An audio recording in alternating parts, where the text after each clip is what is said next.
আসসালামু আলাইকুম রহমতুল্লাহ। দেশে সকল বাগানীদেরকে জানাই রেয়ার প্লান্ট নার্সারির পক্ষ থেকে আন্তরিক শুভেচ্ছা ও অভিনন্দন। বন্ধুরা সবাই কেমন আছেন? আশা করি সবাই ভালো আছেন। আলহামদুলিল্লাহ। বন্ধুরা প্রচণ্ড ঠান্ডা পড়ছে এবং সূর্যের আলো দেখা যাচ্ছে না বললেই চলে। তো যাক, শত ব্যস্ততা এবং শত কষ্টের মাঝেও বাগানীদের স্বপ্নগুলো বাস্তবায়নের জন্য আজকে প্যাকেটটা রেডি করে, পার্সেলগুলো রেডি করে পাঠানো হবে ইনশাল্লাহ। তো বন্ধুরা, এখানে যে পার্সেলগুলো দেখছেন, এই পার্সেলগুলো এক একটা পার্সেল মানে এক একটা স্বপ্ন। এই পার্সেলগুলো দেশের বিভিন্ন প্রান্তে পৌঁছাবে। গাছকে তারাই ভালোবাসে বা তারাই গাছ কিনে বা তারাই গাছ লাগায় যারা গাছকে ভালোবাসে। বন্ধুরা, গাছ প্যাকিং হচ্ছে বড় বিষয়। অনেকে বলে কুরিয়ারে গাছগুলো নষ্ট হয়ে গেছে, গাছগুলো ভালো হয়নি, ভেঙে গেছে। আমি মনে করি প্যাকিংটা হচ্ছে মূল কারণ। কারণ কুরিয়ারে যারা থাকেন, যে লেবারগুলো, ওরা কিন্তু কিছু বোঝে না। ওরা বোঝে শুধু উঠাতে হবে আর নামাতে হবে কীভাবে। তো প্যাকিংটা যদি ভালো হয়, তো সেক্ষেত্রে দেখা যায় যে 80% গাছ নষ্ট হওয়ার ঝুঁকি কম থাকে, বিশেষ করে কুরিয়ারজনিত কারণে। তো আমরা চেষ্টা করি সেইভাবে প্যাকিংটা রেডি করে দেওয়ার। কারণ বাগানি যখন গাছগুলো নেন, তখন খুব শখ এবং স্বপ্ন নিয়েই কিন্তু গাছগুলো নেন। এজন্য চেষ্টা করি সেইভাবে গাছগুলো প্যাকিং করে দেওয়ার।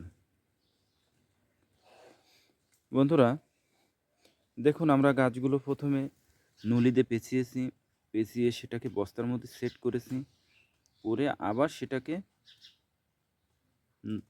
টোন দিয়ে বেঁধে দিয়েছি যাতে গাছ না নড়ে, এবং ভিতরে চটা দিয়ে দিয়েছি এবং দুই পাশে দুইটা কান মতন করে দিয়েছি যাতে লেবার বা যে কেউ দুই পাশ থেকে ধরতে পারে। যতই ভারী হোক না কেন, সেটা যেন দুই পাশ থেকে দুই হাত দিয়ে ধরতে পারে। দুইজনে যদি অধিক ভারী হয় দুইজনে ধরবে, যদি কম হয় তাহলে সেক্ষেত্রে একজনে ধরবে। এবং চতুর্পাশ থেকে প্লাস্টিকের নেট দিয়ে দিছি যাতে বদ্ধভাবে না থাকে, আলো বাতাস পায়। এবং মাঝে ভালো খুঁটি দিয়ে দিয়েছি যাতে গাছ ভেঙে না যায়। তো বন্ধুরা, আমরা চেষ্টা করেছি সেইভাবে গাছগুলো প্যাকিং করে দেওয়ার।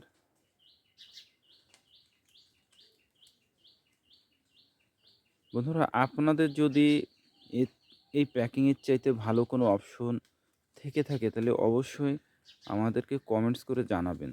তাহলে আমরা চেষ্টা করব সেইভাবে প্যাকিং করার। কারণ একটা প্যাকিং কিন্তু সবার কাছে মনোমতপূর্ণ হয় না, এক একজনের কাছে এক এক রকম মনে হয়। তো হয়তো দেখা যাচ্ছে আমরা যেটা করছি এর চেয়েও ভালো কিছু হয়তো আপনাদের কাছে আছে। যেহেতু আমরা একইভাবে আমরা পার্সেলগুলো রেডি করি, আর আপনারা বিভিন্ন জায়গাতে বিভিন্নভাবে আপনারা পার্সেলগুলো নেন, এই জন্য আপনাদের কাছে কিন্তু বিভিন্ন রকমের প্যাকেজিং আপনাদের কাছে পৌঁছায়। তো এই জন্য আপনারা হয়তো বলতে পারবেন, আমাদের চেয়ে আপনারাই ভালো বুঝতে পারবেন যে কোন প্যাকিংটা করে দিলে ভালো হয়, কিভাবে করলে ভালো হয়, এবং আমাদের প্যাকিংয়ের সমস্যাগুলো কি, এগুলো যদি আপনারা বলেন তাহলে আমাদের জন্য অনেক সুবিধা হয়, আমরা আরও ভালো করে করতে পারি। তো বন্ধুরা, এই গাছগুলো আজকে কুরিয়ার করবো ইনশাল্লাহ। তো এই গাছগুলো বাগানের স্বপ্ন বাস্তবায়নের জন্য যেন ভালোভাবে পৌঁছায়, একেবারে সুরক্ষিতভাবে, এই আশাই করি। সকলে ভালো থাকুন, সুস্থ থাকুন। আল্লাহ তাআলা যেন সেটাই করেন যেটা আপনার আমার জন্য কল্যাণকর। বন্ধুরা, এই পার্সেলটা পৌঁছানোর পর আপনারা যে কাজটা করবেন সেটা হচ্ছে পার্সেলটাকে নিয়ে গাছের নিচে ছায়াতে রাখবেন এবং প্যাকেটটা খুলে সম্পূর্ণ গাছ ভিজায় দিবেন। যাতে করে গাছে যেন কোনো পানি শূন্যতা না হয়। ঠিক ৩ দিন সকালে অথবা সন্ধ্যায় গাছকে ভিজায় দেবেন। এরপরে গাছ লাগানোর উপযোগী হবে। আর যদি আপনি নাই লাগাতে পারেন তাহলে রৌদ্রে রেখে দেবেন। কিন্তু পানি দিবেন। তো বন্ধুরা, ভিডিওটা ভালো লাগলে অবশ্যই শেয়ার করবেন এবং যারা আমাদের পেজে নতুন তারা পেজটিকে ফলো দিয়ে রাখবেন এবং যারা আমাদের চ্যানেলে নতুন তারাও চ্যানেলটি সাবস্ক্রাইব করে রাখবেন। আসসালামু আলাইকুম ওয়া রাহমাতুল্লাহ।